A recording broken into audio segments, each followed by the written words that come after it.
Mesdames et messieurs, bonjour, bienvenue sur la deuxième partie de notre message, l'esprit de la sagesse avec l'apôtre Joshua Selman. Alors, comme promis, dans cette deuxième partie, nous allons découvrir comment acquérir la sagesse. Et nous avons retenu dans la première partie que la sagesse est l'habilité surnaturelle d'utiliser les vérités, les préceptes, les inspirations, les révélations tirées de la parole de Dieu afin de les utiliser de façon efficace pour prendre de bonnes décisions, pour impacter des vies positivement et pour produire des résultats et trouver solution aux problèmes de la vie. Nous avons également retenu dans la première partie qu'il existe 4 types de sagesse. La sagesse démoniaque ou maléfique qui vient du diable, la sagesse sensuelle, c'est-à-dire la sagesse qui ressort de votre intelligence, de vos perceptions, de vos expériences. Nous avons la sagesse naturelle, la sagesse qui vient de ce monde. Et enfin, nous avons la sagesse qui vient d'en haut. Et c'est cette sagesse-là, en fait, qui nous a intéressés parce que c'est cette sagesse-là qu'il nous faut pour exceller sur la terre. Nous avons également retenu dans la première partie qu'il faut plus que vos connaissances, vos atouts, vos services pour exceller dans la vie. Toute personne qui a excellé dans la vie, toute personne qui a laissé des marques, ça a été le résultat d'une sagesse divine. Personne ne peut réussir et exceller dans ce royaume sans la sagesse divine. Et la sagesse divine, c'est l'une des clés que Dieu nous a données en tant que saints pour exceller dans ce monde et exceller dans le royaume. Alléluia. Alors, allons découvrir rapidement comment recevoir la sagesse, parce que la Bible nous recommande clairement que nous pouvons manquer de sagesse. Un homme peut bien vivre, un homme peut posséder tout ce qu'il faut, un homme peut être même influent dans la société ou dans le ministère et manquer de sagesse. Et la Bible nous recommande que si quelqu'un découvre qu'il manque de sagesse, eh bien, qu'il cherche à en avoir. Mais avant tout, il faudra déjà reconnaître, admettre que quelqu'un peut manquer de sagesse et que vous pouvez manquer de sagesse. Mais alors, comment recevoir ou comment acquérir la sagesse? Voyons alors que la sagesse est le secret à une vie d'excellence, le secret à un ministère excellent, le secret pour avoir une réussite excellente dans vos affaires, dans la politique, etc. Personne qui est alors sérieuse avec la vie et sérieuse avec son destin devra alors chercher la sagesse partout où elle se trouve et l'acquérir. Parce que la Bible fait comprendre que la sagesse est capitale à avoir. Dans tout ce que vous acquérissez, dans tout ce après quoi vous courez, cherchez à acquérir la sagesse. Alors la Bible dit, cherchez la sagesse et la sagesse vous couvrira d'honneur. La sagesse vous donnera une couronne de royauté quand vous allez l'embrasser. La sagesse déclare que par elle, les rois règnent. Par elle, les princes font des décrets. La sagesse dit que par elle, les richesses, les prospérités, les fortunes, l'honneur, le règne, tout cela dure indéfiniment. La sagesse dit également, ceux qui me chercheront très tôt me trouveront. Ça veut dire également qu'il faut souligner qu'il y a un moment ou une saison pour rechercher la sagesse. Nous allons lire Job chapitre 28 verset 1 qui nous rappelle rapidement l'histoire de Job. Il faut se rappeler que Job a perdu beaucoup. En fait, Job a perdu tout ce qu'il avait. Donc, c'est pour dire que la sagesse parfois vous vient, d'accord, à travers des douleurs. La sagesse parfois vous vient à travers des situations difficiles que vous traversez. Et quand vous en sortez, eh bien, vous recevez une sorte d'impactation.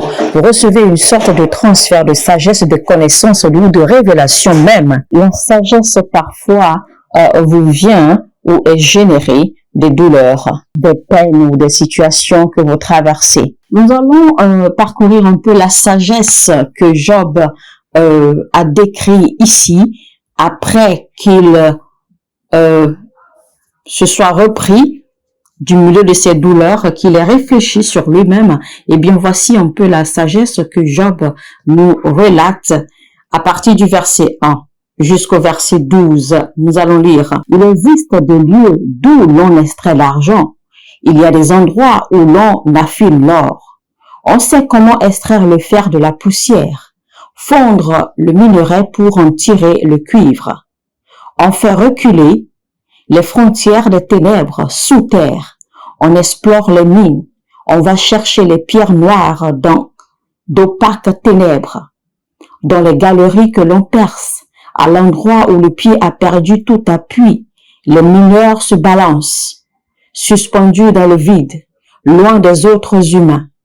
La terre qui nous donne le pain, qui nous nourrit, se voit bouleversée jusqu'en ses profondeurs, tout comme par un feu.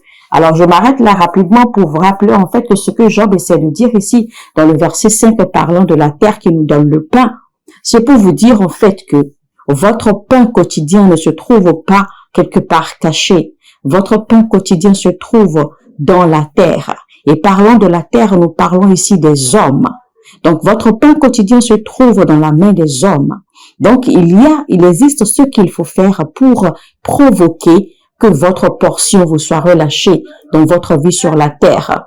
Parce que quand Dieu veut vous donner votre pain, quand Dieu veut vous bénir votre terre, il vous donnera des hommes qualifiés, des hommes qu'il faut pour vous faciliter la vie. Alléluia. Nous allons continuer. C'est dans ces roches qu'on trouve les saphirs et la poussière d'or. Verset 7. L'oiseau de proie ignore tel en est le sentier, et l'œil de l'épervier ne l'a pas repéré. Les plus fiers animaux ne l'ont jamais foulé. Le lion n'y passe pas. On s'attaque au granit, on remue les montagnes jusqu'en leur fondement. Au milieu des rochers, l'homme ouvre des tranchées. Rien de précieux n'échappe à son regard. Il arrête le cours des eaux et amène au grand jour les richesses cachées. Mais quant à la sagesse, où peut-on la trouver? Où donc l'intelligence a-t-elle sa demeure? Alléluia. Donc, à travers tout ce récit de Job nous montre clairement que les hommes peuvent trouver tout ce qu'ils veulent, tout ce qu'ils cherchent sur la terre. Les hommes utilisent multiples moyens pour trouver ce qu'ils veulent. Les hommes utilisent l'avancement de la technologie pour trouver tout ce qu'ils veulent dans la terre, sous la terre et même au-delà. Mais il y a cette chose particulière que l'homme recherche et que l'homme ne sait où la trouver, c'est la sagesse. Et c'est là donc que Job nous retourne la question, où donc trouver la sagesse, cette chose particulière qui est liée à la divinité et qu'il nous faut pour exceller et pour maintenir l'excellence. Le verset 13 dit maintenant, l'homme ne connaît pas quelle en est la valeur et elle est introuvable au pays des vivants. Cela veut simplement dire que vous ne trouverez pas la sagesse au milieu des hommes. Vous ne trouverez pas cette sagesse sur la terre. Nos institutions bancaires, nos institutions financières, nos institutions gouvernementales, sociétales, etc. ne possèdent pas cette sagesse. Donc, il n'y a nulle part sur cette terre où vous allez trouver cette sagesse dont nous parlons. Et il continue en disant, l'abîme affirme, elle n'est pas ici. Et l'océan déclare, elle n'est point chez moi. Donc, c'est pour vous dire que même les profondeurs de la vie, de l'univers, ne possèdent pas la sagesse. Même l'océan qui est rempli de toute la plénitude de l'abondance de la terre vous dit que la sagesse ne se trouve pas en elle. Il y a toutes sortes d'abondance, de richesse en moi, mais pas la sagesse. Verset 15. On ne peut l'acquérir avec de l'or massif. On ne peut l'acheter en pesant de l'argent. On ne se compare pas avec de l'or d'Ophir ou le précieux onyx, ni avec du saphir. Ni l'or, ni le cristal n'ont autant de valeur. On ne les change pas contre un vase d'or fin. Le corail et l'albâtre ne sont rien auprès d'elle.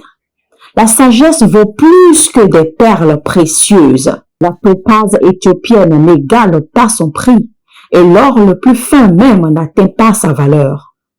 Mais alors, la sagesse, d'où provient-elle? Et où l'intelligence a-t-elle sa demeure? Alléluia. Il continue toujours sa réflexion. Elle se cache aux yeux de tout être vivant. Elle se dissimule à l'œil vif des oiseaux. L'abîme et la mort disent, Nous avons seulement entendu parler d'elle. Vous imaginez un peu que l'abîme et la mort soient en mesure de témoigner de la véracité et de l'importance de la sagesse. La mort témoigne même qu'elle a déjà entendu parler de la sagesse et des exploits que fait la sagesse dans la vie d'un homme qui la possède. Vous imaginez un peu. Enfin, toutes ces questions que Job pose dans son récit où se trouve la sagesse, où est la demeure de l'intelligence. Voici enfin la réponse, verset 23. C'est Dieu seul qui sait le chemin qu'elle emprunte. Oui, il en connaît la demeure, car son regard parcourt le monde entier et tout ce qui se passe sous le ciel, il le voit. Alléluia. Donc, en termes clairs, Job nous fait comprendre ici que seul Dieu possède la sagesse. Seul Dieu sait où trouver et comment trouver la sagesse. Seul Dieu comprend la sagesse. C'est pour cela qu'il est dit dans le verset 23 que j'ai lu, car seul Dieu sait le chemin de la sagesse et seul Dieu en connaît la demeure. Donc seul Dieu peut vous montrer la voie de la sagesse. Alléluia. Dieu est l'unique gardien de la sagesse et c'est lui seul qui peut vous donner la sagesse. Mais comment recevoir la sagesse de Dieu?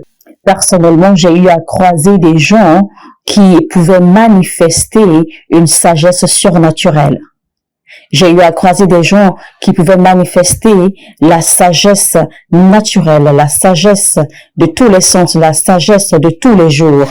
J'ai eu à croiser des gens qui ont manifesté toutes les formes de sagesse dans leurs degrés différents selon les résultats qu'ils produisaient.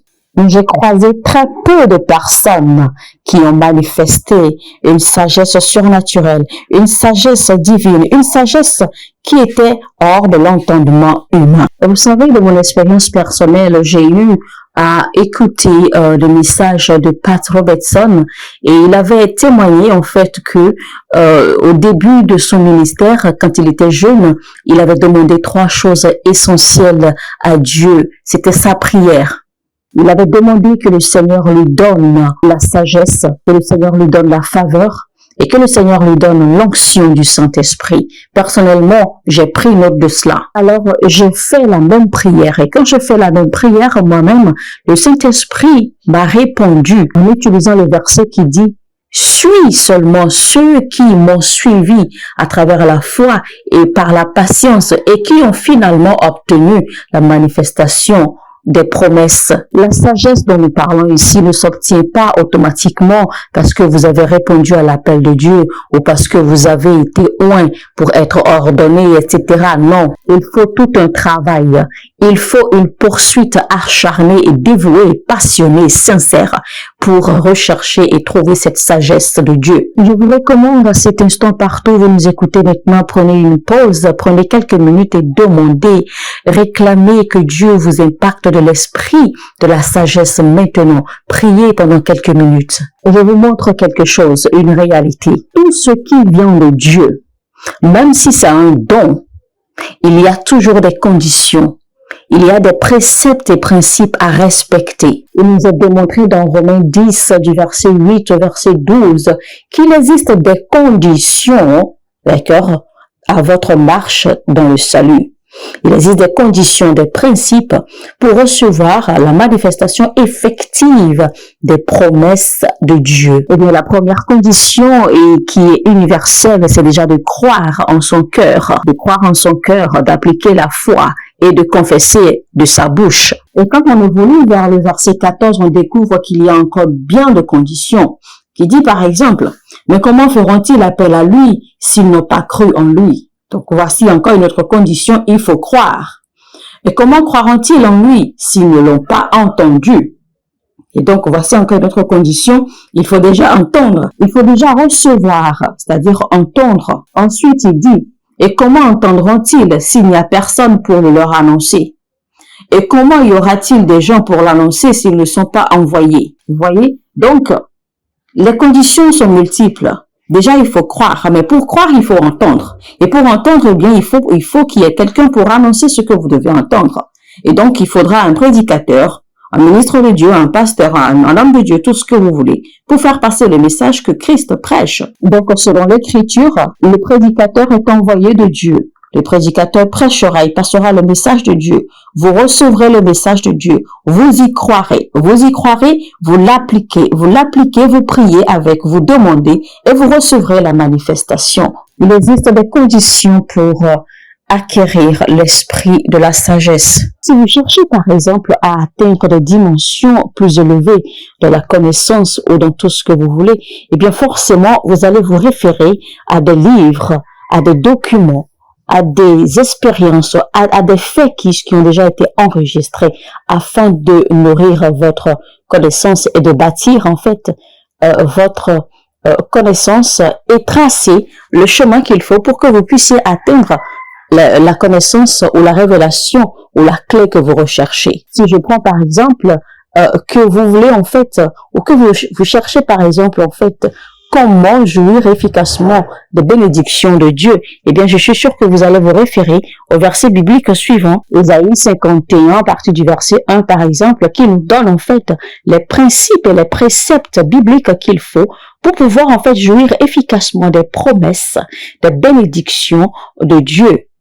Et nous allons voir alors que ce verset nous demandera, d'accord, de nous rapprocher ou de nous accrocher aux croyances et aux préceptes ou à l'alliance de notre père Abraham à travers Isaac, Jacob, etc. Ésaïe 51, partie du verset 1, verset 2, il dit « Écoutez-moi, vous qui cherchez le salut, qui vous tournez vers l'Éternel. Regardez le rocher d'où vous avez été taillé et la carrière d'où vous avez été tissé. Oui, considérez donc Abraham votre père, Sarah qui vous a mis au monde, car lorsque j'ai appelé Abraham, il n'avait pas d'enfant. Je l'ai béni alors et je lui ai donné de nombreux descendants. » Donc clairement, la Bible nous fait comprendre ici en fait que si vous voulez comprendre les principes de mes bénédictions et que vous voulez en jouir efficacement, eh bien, étudiez la vie d'Abraham. Si vous voulez par exemple comprendre le ministère de la prière, eh bien, la Bible nous réfère à Jacques 5, verset 13. Nous parlons de l'histoire ou du ministère de Élie. La Bible nous a fait comprendre dans ce verset que Élie était un homme tout comme nous. Et donc, vous allez utiliser Élie comme personne qui pouvait prier à ce niveau. Vous l'étudiez et vous l'utilisez comme appui ou comme référence pour bâtir votre vie spirituelle. Si vous voulez par exemple comprendre le protocole ou le processus de rencontres divines spirituelles, la Bible nous réfère à une personnalité. La Bible nous a référé à Jacob. Donc Dieu nous a recommandé, il nous a référé à l'histoire de Jacob pour que nous puissions étudier et comprendre comment et à quel prix nous pouvons avoir des rencontres divines angéliques et comment nous pouvons le trouver, lui, Dieu. Vous ne vous lancez pas juste ainsi à la recherche ou à la poursuite de la vérité de façon aveugle. Vous recherchez des références, des points d'appui. Vous recherchez des repères pour pouvoir vous ressourcer. Alors, en parlant de la sagesse, maintenant, il est tout à fait normal que nous utilisions la vie du roi Salomon, et ayant été décrit comme le roi le plus sage de tout l'univers après Jésus-Christ. Donc, il est tout à fait normal, en fait, il est alors sage et compréhensible d'utiliser sa vie, son histoire, pour que nous puissions étudier la sagesse et voir comment recevoir la sagesse. Nous allons lire 1 Roi 3, verset 3. Salomon aimait l'Éternel et se conformait aux instructions de son père David. Seulement, lui aussi offrait des sacrifices et des parfums sur les hauts lieux. Alors, la première condition pour atteindre la sagesse de Dieu, il faut aimer Dieu passionnément. Il ne faut pas simplement l'aimer, mais il faut l'aimer avec engouement, avec dévouement, avec une grande passion. Non seulement aimer Dieu, mais aimer Dieu et aimer les choses de Dieu passionnément. La sagesse de Dieu ne vient pas donc seulement sur ceux qui vont à l'église, ou ceux qui prient seulement, ou ceux qui font ceci ou cela. Mais la sagesse de Dieu vient plutôt sur ceux qui aiment Dieu et les choses de Dieu passionnément et en toute sincérité. C'est par là que tout commence avant tout. Et donc, Salomon a aimé Dieu, passionné par les choses de Dieu, et il a également désiré être une bénédiction pour l'humanité.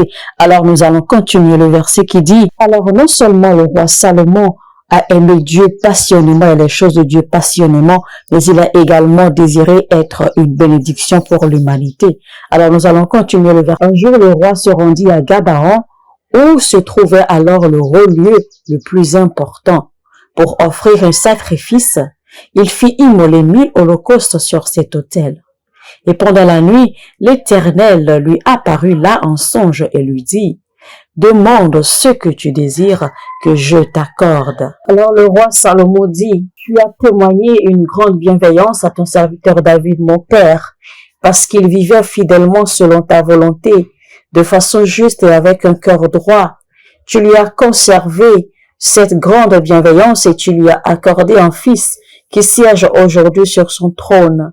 Maintenant, Éternel, mon Dieu, c'est toi qui m'as fait régner, moi, ton serviteur, à la place de mon père David, alors que je ne suis encore qu'un tout jeune homme et que je ne sais pas comment gouverner. Voilà ton serviteur au milieu de ton peuple que tu as toi-même choisi, un peuple nombreux qui ne peut être dénombré ni compté, tant il est nombreux. Au verset 9, finalement, Salomon demande, veuille donc donner à ton serviteur l'intelligence nécessaire pour administrer la justice pour ton peuple, afin qu'il sache discerner entre le bien et le mal.